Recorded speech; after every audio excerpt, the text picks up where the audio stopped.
So the first half of Act 4 was basically getting Hamlet off the stage. Very quickly after he kills Polonius and hides the body and confronts Claudius, he's on a boat headed toward England with no idea how he's going to accomplish his revenge, even though he seems determined to do it now. As Hamlet leaves the country, the camera's eye and the audience's eye turns toward Ophelia, who's left behind, and Laertes. And so the second half of Act 4, scenes 5 through 7, I tend to call Laertes and Ophelia and how they're dealing with Polonius' death.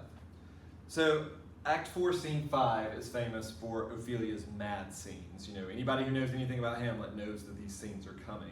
Ophelia is going to go insane after her father's death, and we'll talk about why that's so in a minute. And Laertes is going to return, and it feels like we're at the beginning of Hamlet again, where Laertes was in Paris, was told his father was killed, and by Hamlet, and comes back for revenge. And the third revenge plot is really cooking now. Scene 6 is kind of plot-oriented, but Horatio just simply receives a letter that tells him that Hamlet's returning due to some pirates. We'll talk about that. And then Scene 7, kind of a long scene, but Claudius is manipulating Laertes for the Act 5 fencing match, and is hoping that Laertes will be a useful tool for him to kill Hamlet. And then at the end of the act, we get what I consider the saddest moment in all of Hamlet, which is the Queen's reporting of Ophelia's death. So we're going to go through all those scenes. Let's start with Ophelia, right? We have to pity Ophelia. She is all alone. She has no mother. She has no father. Her brother is somewhere else. Her boyfriend has been exiled. Her boyfriend is also who killed her father.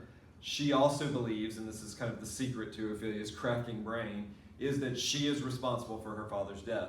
Her equation, her little logical working out of that sequence is, my father told me to break up with Hamlet, I broke up with Hamlet, Hamlet went crazy and killed my father. And this simply doesn't compute in Ophelia's mind because she's always trusted the men in her lives and she doesn't understand how her father's advice could have led her astray. But she's very alone.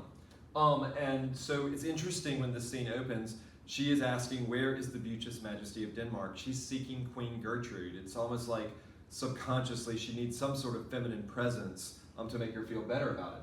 The Queen does not want to see her.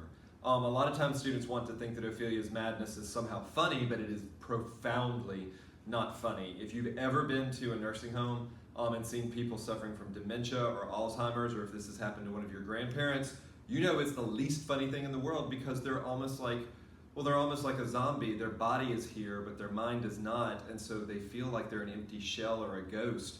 And this is always sad when it happens to an older person, but it is very, very sad when it happens to a young person. But Ophelia is divided against herself. Sometimes she seems aware of things, and sometimes she doesn't. It's interesting that Shakespeare, again, is always moving on several levels. In this play of the tension between appearance and reality, Hamlet gave us the appearance of madness. He was faking it, right? But Ophelia gives us the reality, and it's quite tragic. The Queen doesn't want to see her because she's unnerving. And in different performances you watch, Ophelia has no sense of body space. You know, she'll get way too close to people. She has no sense of propriety. She'll do vulgar things on the stage. She's lost her sense of decorum, self-consciousness, and identity in some ways, and it's so unnerving. And the Queen is still racked with guilt. A lot of times she wears black for the rest of the play after Hamlet confronts her in the closet scene. She's so filled with guilt she just doesn't want to be reminded of it. But Horatio and the gentleman, who's unnamed, tell her that Ophelia is making the whole country turn against you because she's just wandering around the castle saying all sorts of stuff that's suggestive that you're responsible for Polonius' death in some ways. So out of political necessity, Gertrude says, let her come in. Notice that it's Horatio who does that, and this is another reason people always love Horatio, is that he seems to be on both sides. I always call him Switzerland. He is just, navigating the dangerous waters of Elsinore by being trusted by everyone. So not everything Ophelia says has a double meaning. Some of it is just madness, but some of it does. Mostly she's famous for singing songs and passing out flowers. What are her songs about? Well, they're songs that are peasant songs, so they're kind of like showing a degradation of this noble woman, sort of singing what we might call rough pop music. And they often are about love. How can you tell your true love from another one?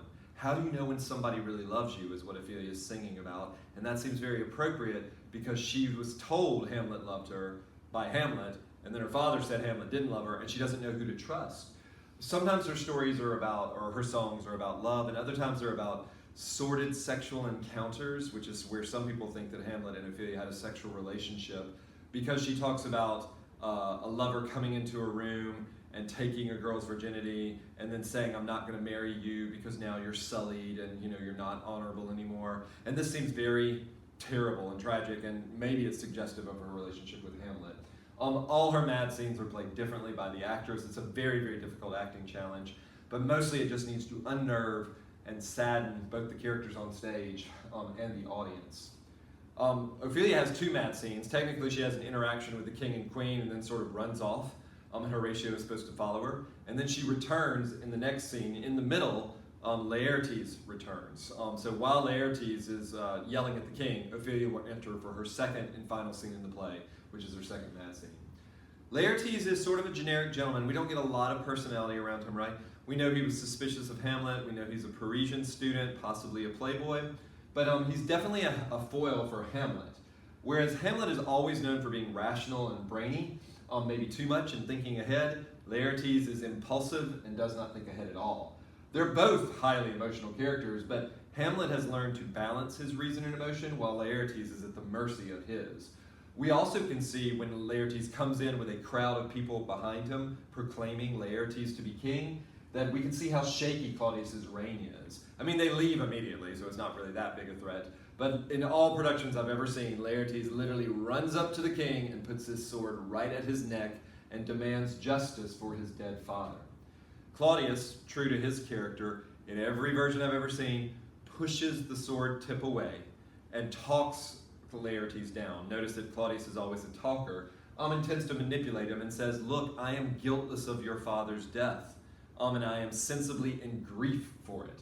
So he calms Laertes down by promising him justice. Says the great axe will fall where it needs to fall. And just as he kind of gets Laertes sane again, Ophelia enters.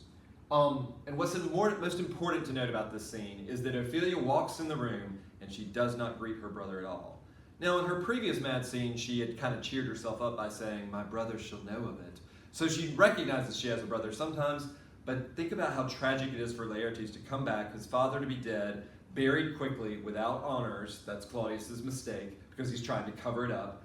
And his sister is gone too. Laertes has lost everybody. He's completely bereft. She walks right in. She sings sad songs. She says silly things. Famously, she passes out flowers, and the flowers always represent regret and falseness and things like that. And different productions do different things with where she passes out the flowers. But the fact that she is clueless about her situation and seems harmless and innocent is more eloquent an argument for revenge, says Laertes, than anything rational she could have said. He's more moved by her absence than by her presence in some ways. Laertes has what I call high language. He speaks in a super high rhetoric because he sort of seems to be, well, trying to be noble and strong, and also he's sort of emotionally out of control. But it's a very, very, very sad scene, and Ophelia sings her sad little song, and her last line is, God by you, or God be with you, and she exits, and we will never see her again alive. Laertes is more crushed than angry when Ophelia enters the second time, and Claudius assures him again that they will straighten this out. But the camera leaves them a little bit, and we get a quick Horatio scene. Of course, Hamlet was sent into exile with Rosencrantz and Guildenstern with his own death in sealed letters in Rosencrantz and Guildenstern's pockets. And he had no way of knowing he was going to return. And we get something that may be unsatisfying to you, but it's called Deus ex machina, which means God out of the machine. It's when you get a plot problem and there's no real easy way to solve it, you just make something kind of magical happen. And here, the magical thing that happens is the pirates. The pirates attack Hamlet's ship, and Hamlet fights the pirates, and he somehow ends up, they usually lash their ships together. He ends up on the pirate ship, and the ships separate, and Hamlet's with the pirates, and Rosencrantz and Guildenstern are continuing on to England. Hamlet somehow won over the pirates, or they're the pirates who don't do anything, is what I often joke. Or maybe they just know it's in their self-interest to help Hamlet, or maybe Hamlet was very charismatic.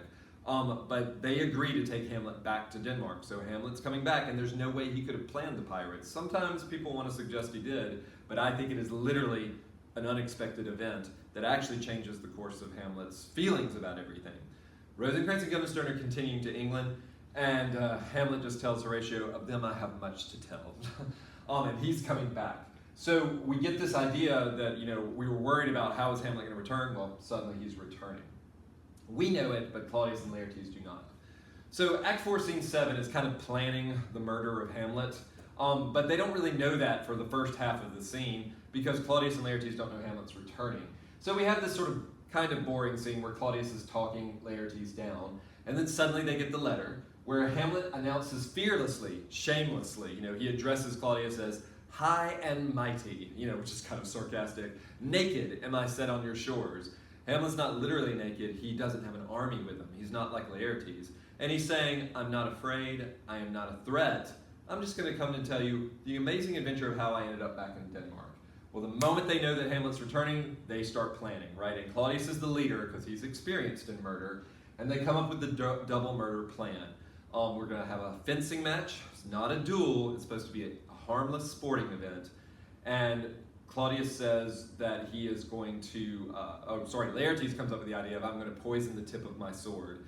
And Claudius says, to be double sure, I'll poison the wine that Hamlet will drink to refresh himself between the different rounds. They're supposed to do 12 rounds, and that will double kill Hamlet. Laertes, again, is not thinking ahead and doesn't kind of see that the blame for Hamlet's death is probably going to fall on him. He's just so angry that he's willing to be manipulated. And as they're coming up with their plan, the queen enters, and she delivers a very famous speech. There is a willow that grows aslant the brook, and it's describing Ophelia's death, which is filled with water imagery, which is filled with peaceful imagery, which is filled with flower imagery. Basically Ophelia was climbing up. She'd made a coronet, a crown of flowers, and she was going to hang them on a limb over the river, or the weeping brook, to use the proper diction. But the envious sliver, the limb broke, and down her weedy trophies, Ophelia fell into the weeping brook. And then cluelessly, she sort of treads water. Well, she doesn't tread water, she just floats. Her clothes spread wide. And mermaid-like a while they both held her up.